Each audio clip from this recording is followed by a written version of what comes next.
So, can everybody see the PowerPoint? Can you give me a thumbs up real quick? Everybody can see the PowerPoint. Everybody can hear me. Sure. This is a Meetup roundtable, as we call it. The way that I promoted this event is I wanted to talk about what is the number one China myth. Okay, and I'm going to get into what I mean by that. Let's see. Here we go. All right. So the real purpose of this event is simple. We want to figure out how we get from point A to point B. That's all we want to do today. There are many paths from point A to point B. I'm going to show you what I think is my way of getting from point A to point B. But what am I really talking about? I'm talking about reality A. So if you are an American like me or a foreigner who's not Chinese and you're doing business in China, your reality in China, whether you're successful or not, could be filled with some mistrust, some frustrations, circular conversations, working with local Chinese people, getting vague answers, and maybe even dealing with issues like corruption.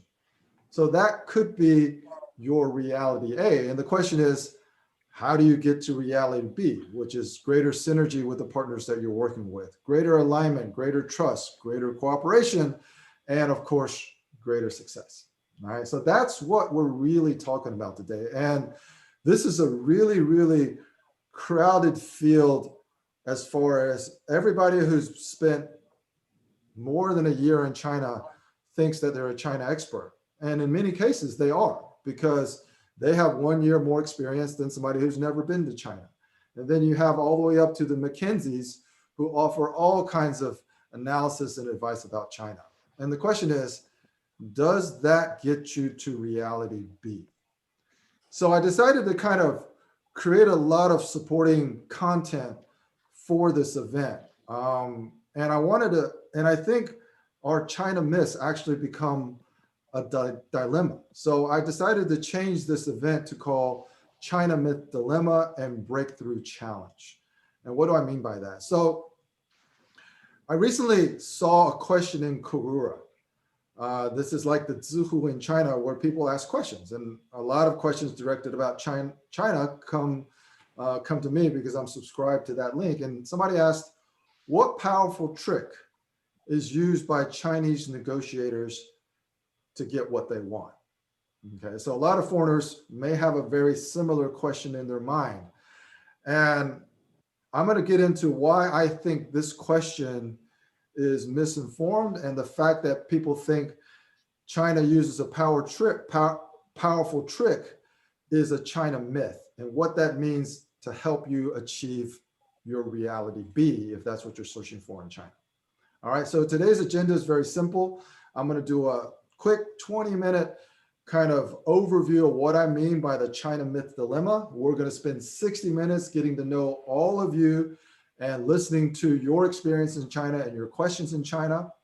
We're going to do a lucky draw, like we always do. There's some giveaways at the end, and the breakthrough challenge is in the workbook. So all of you should have downloaded this workbook. There was a link to download this workbook. I emailed it to everybody who registered for this event. Basically, it's like 35 pages that really kind of gives you more nuance and context to some of the things that I'm going to go over very quickly today.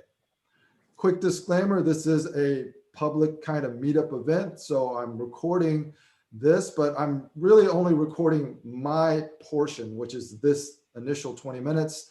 All of the discussions are never posted, and all of you can remain anonymous, which I think is important. So it's just this part being recorded. None of the discussions are going to be posted. All right, so when I say China myth, we have to understand, what does that actually mean in the context of those who are doing business across cultures or those who are doing business in China. So my definition is basically it's a perception or a misperception, which is basically the same thing, about Chinese culture, people, and the risks of doing business in China that influences your attitude, mindset, and approach, and affects your expectations and your willingness to compromise or be flexible. And ultimately, these China myths and the misperceptions that they cause harm the likelihood of greater cooperation. And I think 99.9% of foreigners doing business in China meet the China myth dilemma, because a lot of people are not 100% satisfied with the nature of their cooperation with their Chinese counterparts or working with Chinese employees. So what we want to do is we want to try to talk about what awareness do we need, what actions do we need to take, and how does that lead to different outcomes or different success. And I want to talk about this not in terms of more education, more cultural awareness, learning how to speak Chinese. I want to talk about this based on how do we create new communication patterns or interaction patterns with our counterparts in China.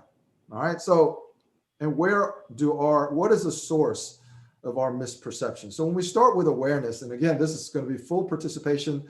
I don't want you to answer this question now. You can type your answer in the chat if you want, but we're going to have an hour of open discussion from everybody.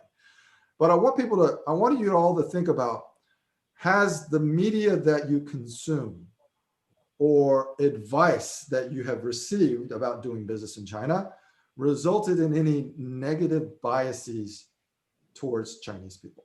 Okay, this is just something to think about, because one of the things that we want to be aware about, again, awareness, action, and outcomes, is where do you get your knowledge, insight, and advice about something that you want to achieve in China? Now, some of you have attended this event, which is good. That means you're coming to these types of meetup events and talking with people who have experience in China about what they think. So this is good. But if you consume your media from the news, let's say I'm an American, if you get your news from CNN versus you get your news from Fox News, well, they have a completely different view of China. So if you watch a lot of Fox News, for instance, and I'm not saying anyone is good or bad, but if you watch a lot of Fox News regarding China, well, that will result in a lot of negative biases towards China. And you're seeing a lot of that in America with the Stop Asian Hate and all of that stuff. Now, if you're not in America, you may get your news from the BBC or even Chinese state-owned media. And what you're going to see is you're going to have two completely different opinions and two completely different views about the exact same issue. And the question is, are you aware how that influences your perceptions about China, Chinese culture, and Chinese people? And how does that affect your willingness to cooperate? How does that affect your attitude, mindset, and approach? And this is not just news. I read a lot of books about China because this is my area of, my area of expertise.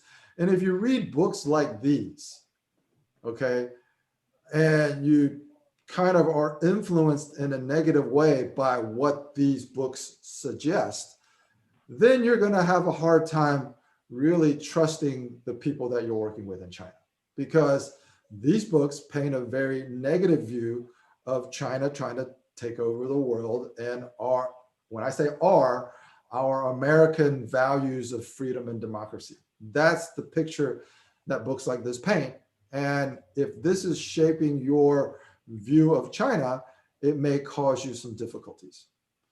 Now, if you want a little bit more context, because we always want to educate ourselves. So if you want some more context about how we reached where we are today in our geopolitical relationships with China, I think Henry Kissinger does a really good job of explaining how we got from there to here. So these are some recommended readings that I think are very good on China and world order.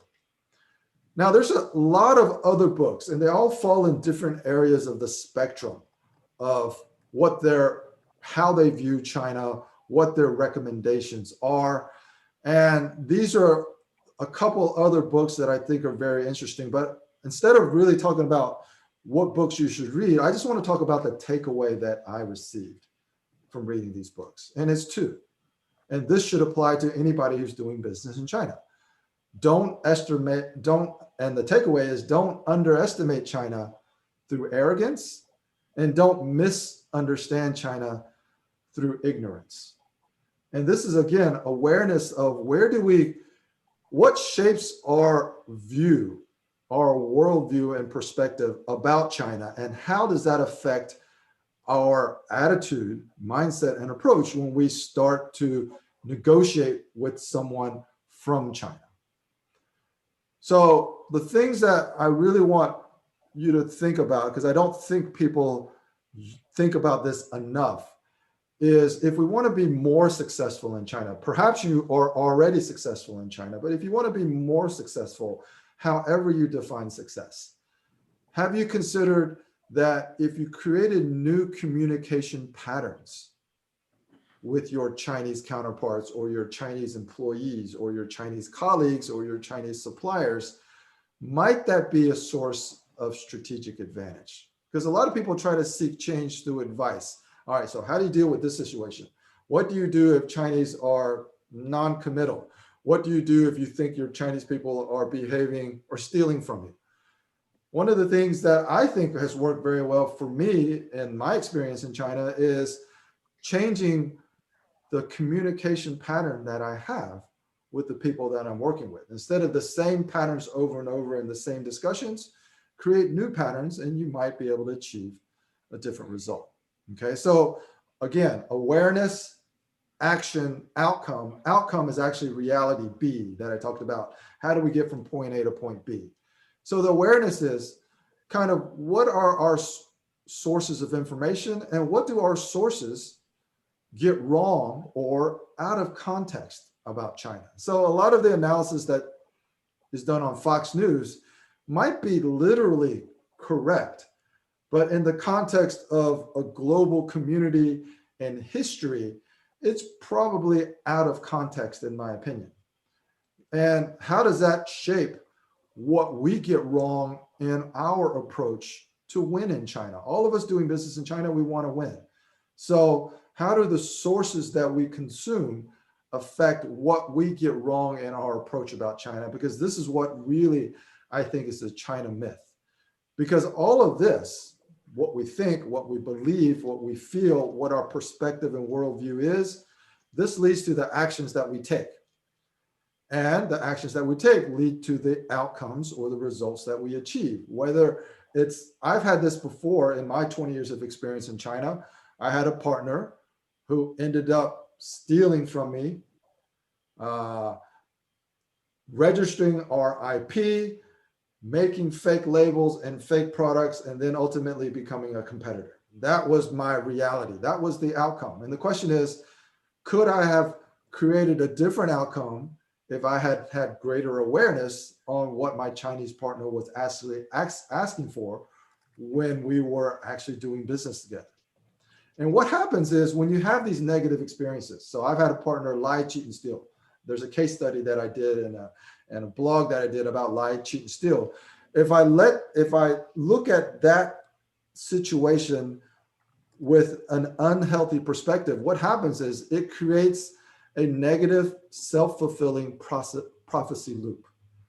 Because if you think Chinese people are likely to steal from you and cheat you, then you're going to use a completely different attitude and disposition when you're negotiating and managing them, which creates this tension in which you can never you can never develop that close Guanxi relationship that's actually necessary to succeed in China.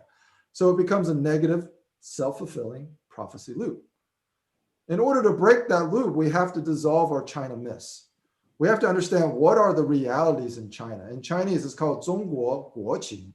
All right, what are the realities in China that we ignorant foreigners don't really know and don't really understand? But if we actually listened a little bit differently and paid attention a little bit differently and didn't have so many biases built into our worldview, perhaps we could figure out what the China realities are. We would be able to make the adjustments to our attitude, mindset, and approach, and then we would be able to create a new outcome or new reality. So this is what I'm talking about. How do we get from point A to point B? How do we get from reality A to reality B? How do we, instead of creating this negative self-fulfilling prophecy loop, how do we create new, more positive patterns of communication? This is what we're talking about. Now, this is not a lecture. This is not even a webinar, so we're not going to get into this here. But what we are going to do is we're going to try to understand the sources of our China myths and understand the potential danger and ramifications they have. So we understand that myths typically reinforce false beliefs, and they perpetuate old patterns, which is the pattern that has led to things that you are unhappy with about China, because they offer explanations and oftentimes excuses within your preferred and more comfortable worldview. Okay, so our question is, how do we create new and more positive communication patterns instead of the old patterns that are leading to the same results over and over again? How do we do that? And my answer to how we do that is really, we have to understand what our China myths are and what the China reality actually is. And I'm going to do that through some examples, and then we'll get straight into the discussion. So again, the reason I changed the topic of this meetup event is because I saw this question on Quora. What powerful trick is used by Chinese negotiators to get what they want? So I think the China myth here is that Chinese negotiators use tricks to get what they want. That implies something very, very negative. So if you go into the mindset, if you have the mindset that Chinese people are going to try to trick you, then you have all these defenses that are going to prevent greater cooperation and deeper Guanxi relationships. Okay, so I think it's a myth that Chinese negotiators use tricks, and the reason is because Chinese art of war stratagems and Confucius-based philosophies, they have been well documented and analyzed for thousands of years. Yet we, as again Westerners, if you're a Westerner, still believe that Chinese are somehow deceptively dishonest. Now that's a China myth. And I think if you enter into any negotiations or any relationship with an employee or a colleague with that myth embedded in your mind, then you're going to set yourself up for potential problems down the road. All right.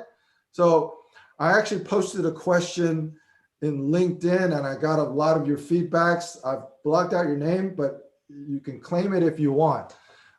So basically, only half a myth is that you have to be very patient because things take a long time.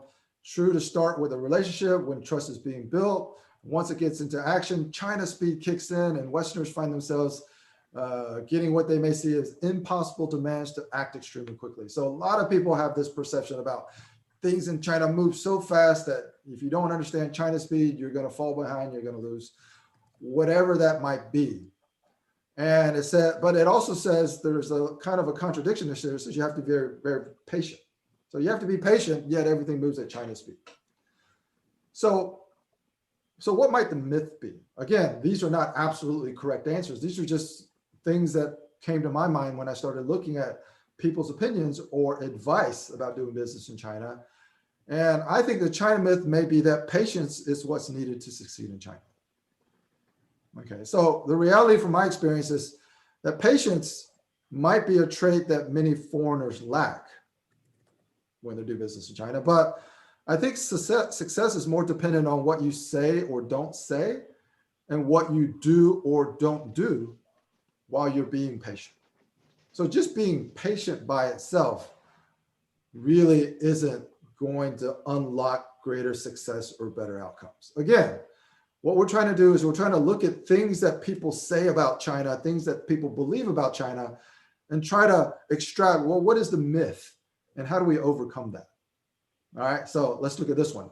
So I think misunderstanding the market even now, still a huge misperception. Of course, everybody knows it's huge, but many people underestimate the unbelievable level of competition, how sophisticated customers and their tastes and expectations are, and how fast things change.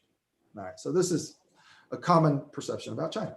So I think the China myth is that China's 1.4 billion people represent a single market of Chinese that are all the same.